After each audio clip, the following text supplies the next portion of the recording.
So, your uncle. What's wrong with him? He's possessed. As in the devil? Something like that. He says a dark man is following him, watching him at all times. What do you make of it? It's nonsense, of course, but I'd be lying if I said it didn't bother me. You see, it runs in my family. Possession? No, detective. Deteriorating melancholy. Practically every member of the Hartwood family is driven mad before they grow old.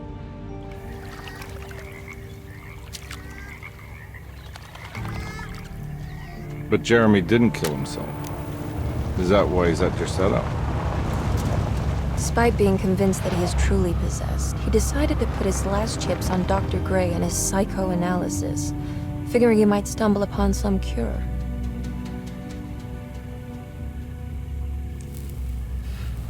You mentioned the letter.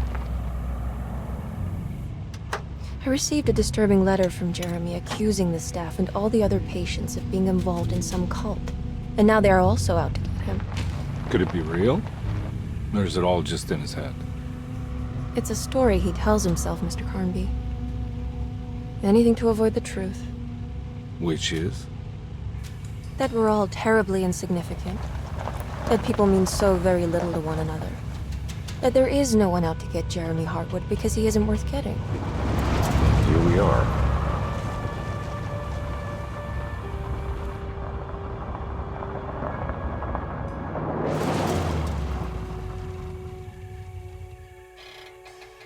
My uncle's not well, Mr. Carnby. I want to make sure he's all right.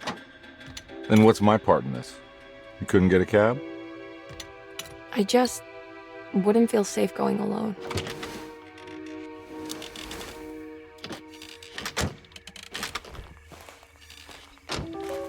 Did you bring a gun? Yeah. You think it'll actually come to that? No. But you might need to wave it around depending on how agreeable the staff will be. What exactly are we gonna do when we find Jeremy? I don't know. Let's just find him first.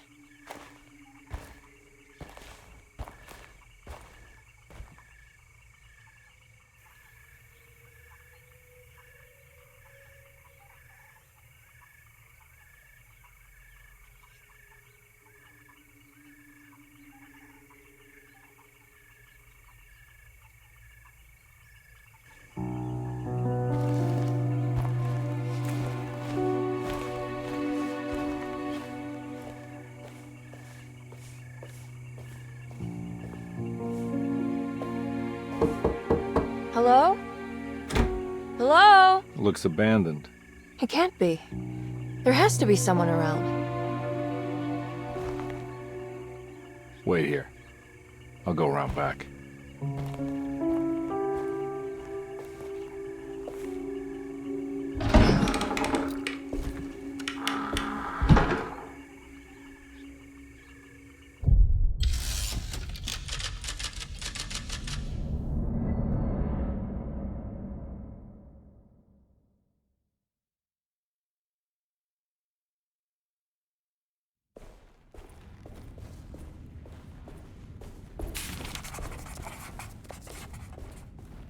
Derceto, the old plantation building, was ready to fall, but kept alive by some starry-eyed carpetbagger called Dr. Gray. Seeing how the staff couldn't even be bothered with answering the door, Detective Carnby figured they would just head inside and grab Jeremy. He just needed to open the front door for Emily first, so she could talk to her uncle.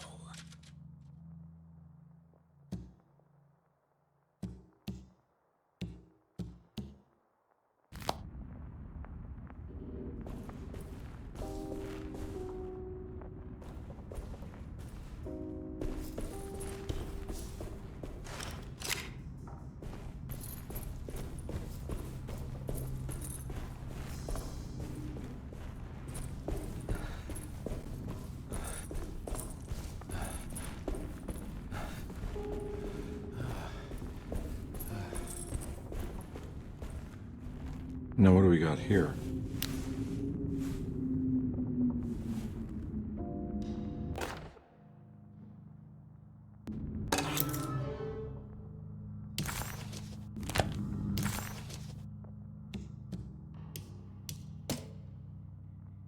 Louisiana State Board of Private Investigator Examiners grants the following license to Edward Carnby, Decatur Street, New Orleans. License number 196692-LA. Good until May 15th, 1930.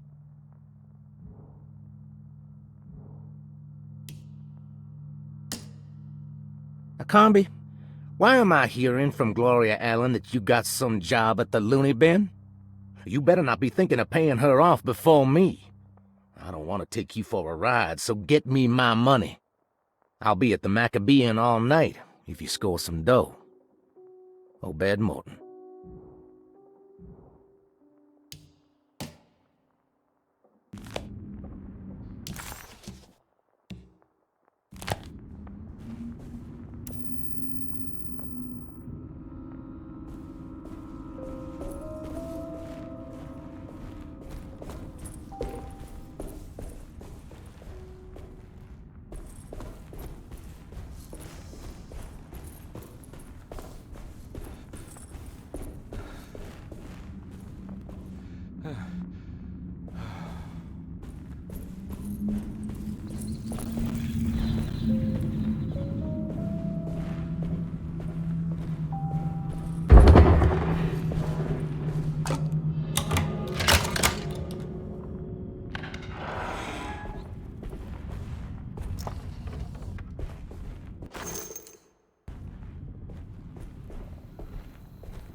Nah, I'm not getting in there.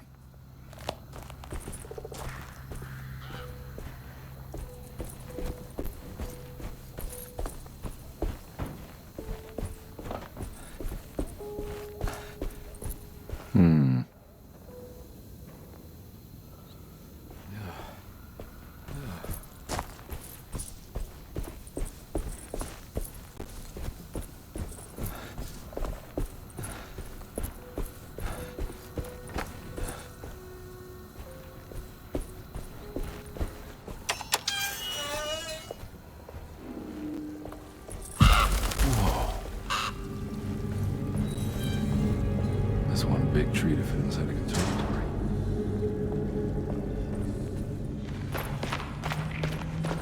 Huh? What?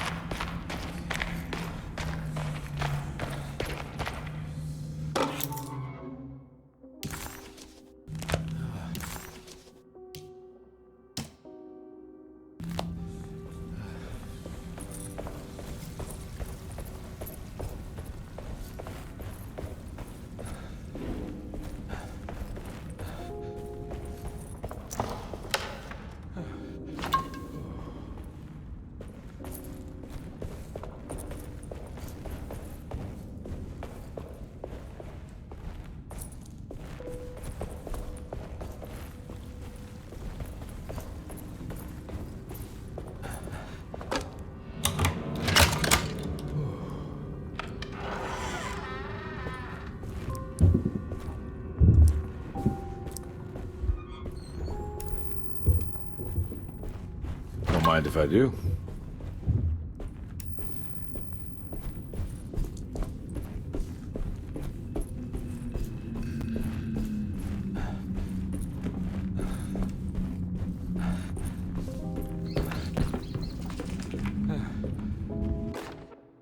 Every day your silence weighs a little heavier.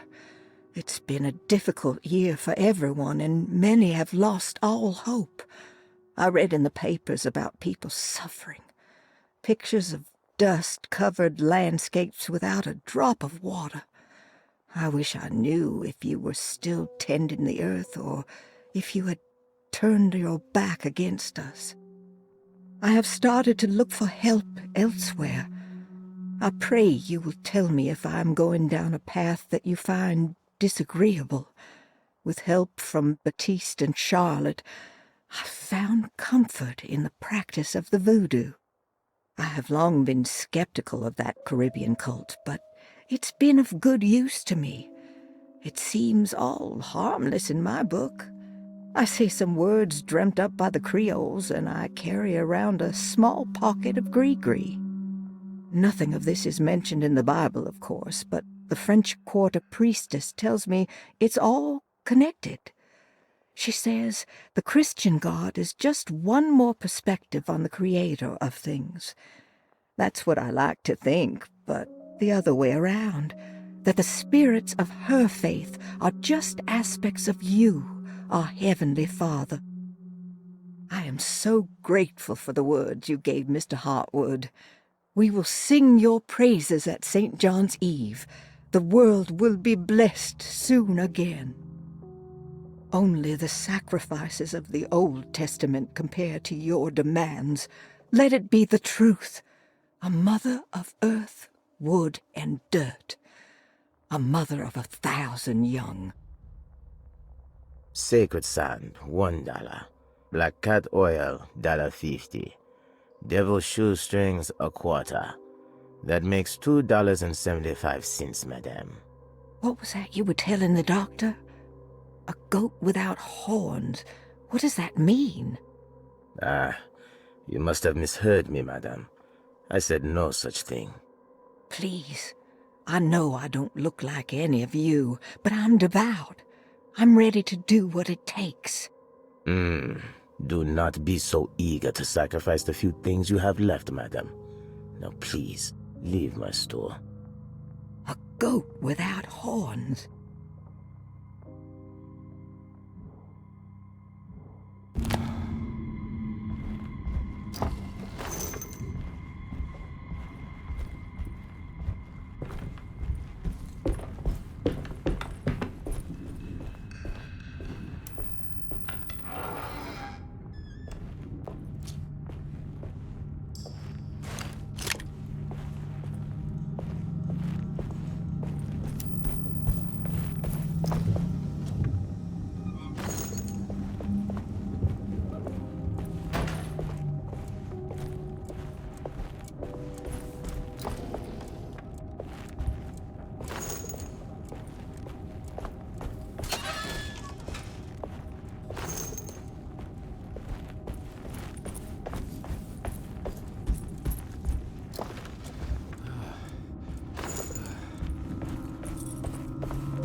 I need the key.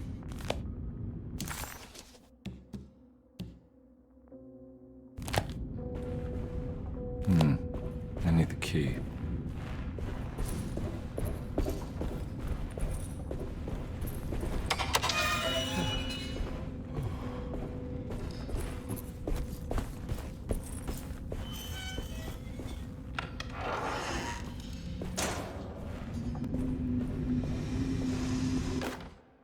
Please do not touch the boiler. It is working after all. While the sabotage has caused a leak, Only the decorative plate has been completely ruined. Let's wait for Mr. Chance to turn up and he can take a look at the leak. Mr. Waits.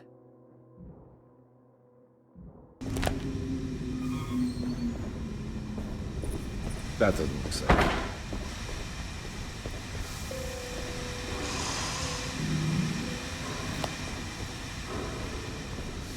Huh.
Sunday, June 22nd.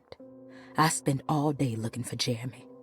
I should have cared for the others, but I'm scared that he will do something irreversible. Cassandra is upset that I didn't give her the latest shipment of pain medication that Waits brought from the post office yesterday.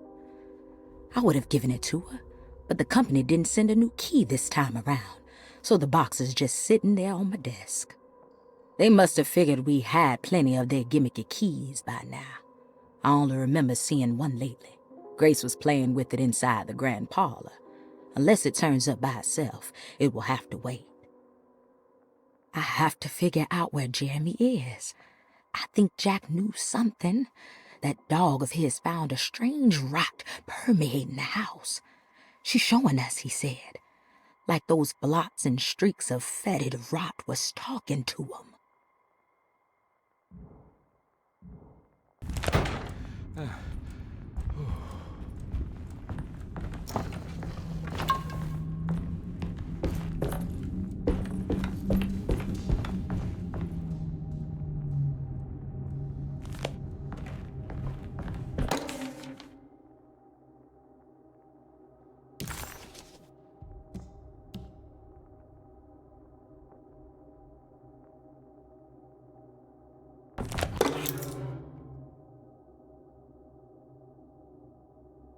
Okay.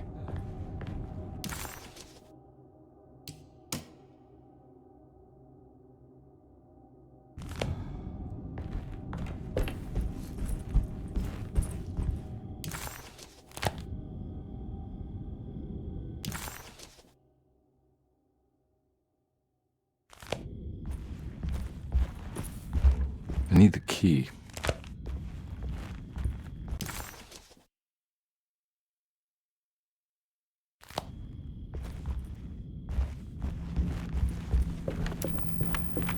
It's wedged shut.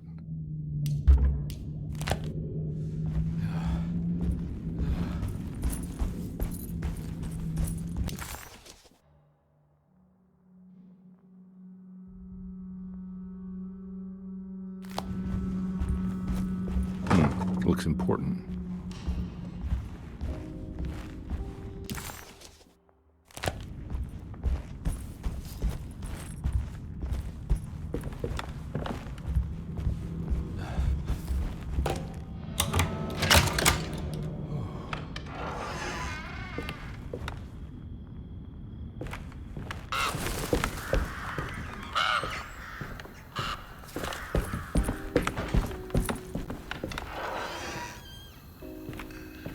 Oh.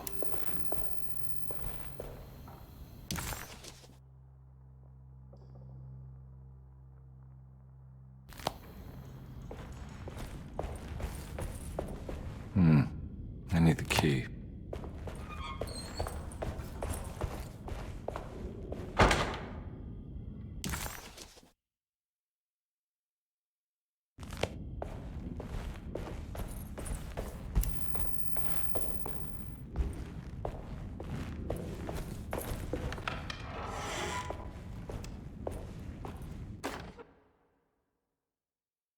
The Great Depression. President Hoover raises tariffs on over 20,000 imported goods in an act to protect American labor.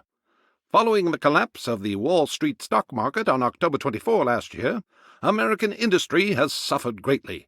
Thousands of companies have gone bankrupt and left a large part of the American workforce unemployed. In an attempt to turn the tide, the Smoot-Hawley Tariff Act has been signed by President Herbert Hoover. By regulating commerce with foreign countries, the government hopes to encourage the industries of the United States to compete with cheap foreign imports. Superstition on rise. New Orleans voodoo stores and spiritual mediums see increased profit during troubled times. While the market has faced hard times ever since Black Thursday of last year, voodoo doctors and snake charmers see significant rise in number of customers. With the coming Eve of St. John on the 23rd, the police expect increased cult activity around Bayou St. John, the southern shore of Lake Pontchartrain. Voodoo rituals in that area on the Eve of St. John have a long tradition reaching back to the first snake worshippers brought as slaves from West Africa. During the 19th century, its practice was popularized by the legendary Marie Laveau and has since been embraced by many of the Creoles and the surviving aristocracy of the French Quarter. Author seeks asylum. Rumors regarding author Cassandra Beauregard making Derceto her home verified. Derceto Hospital is an old plantation building on the eastern shores of Lake Pontchartrain. While often considered an asylum for the insane, residing Dr. Elmore Lee Gray prefers to think of it as a convalescent home, a place where you can go to rest.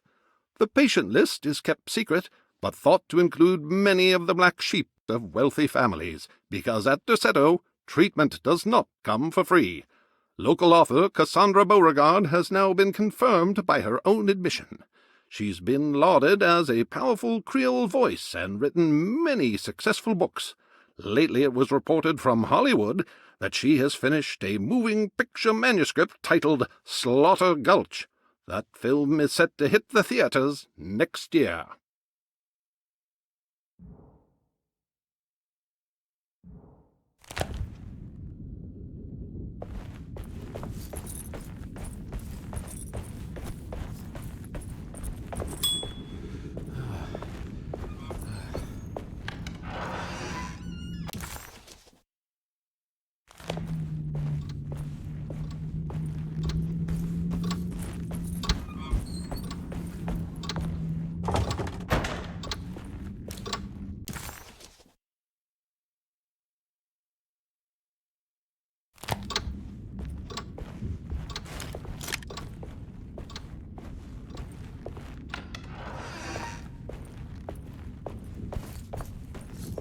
I need the key.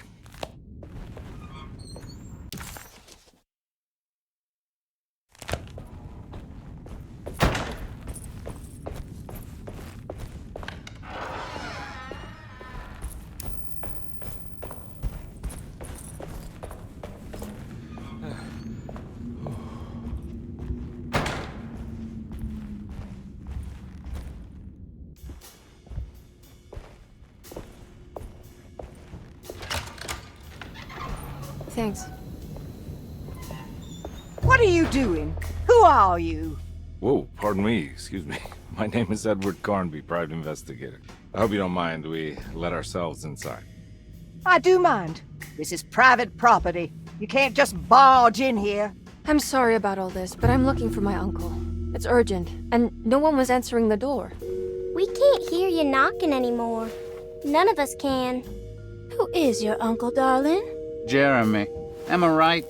She has that Heartwood gloom, doesn't she? That's right. I'm Emily Hartwood.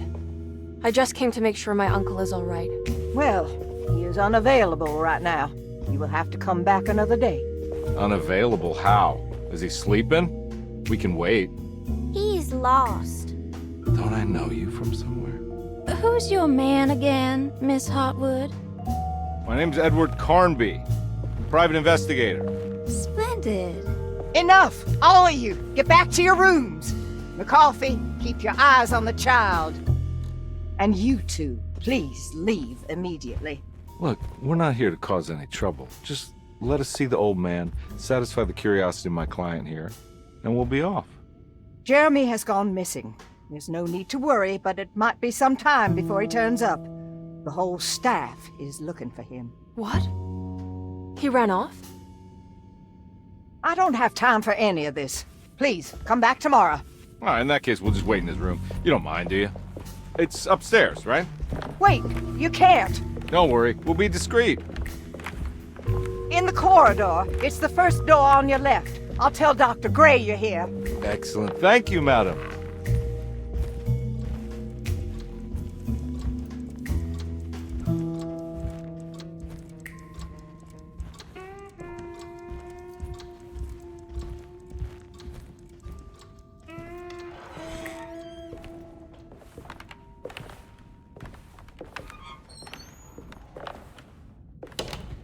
All right, here we are.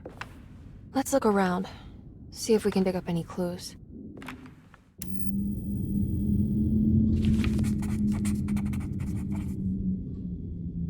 Jeremy had gone missing.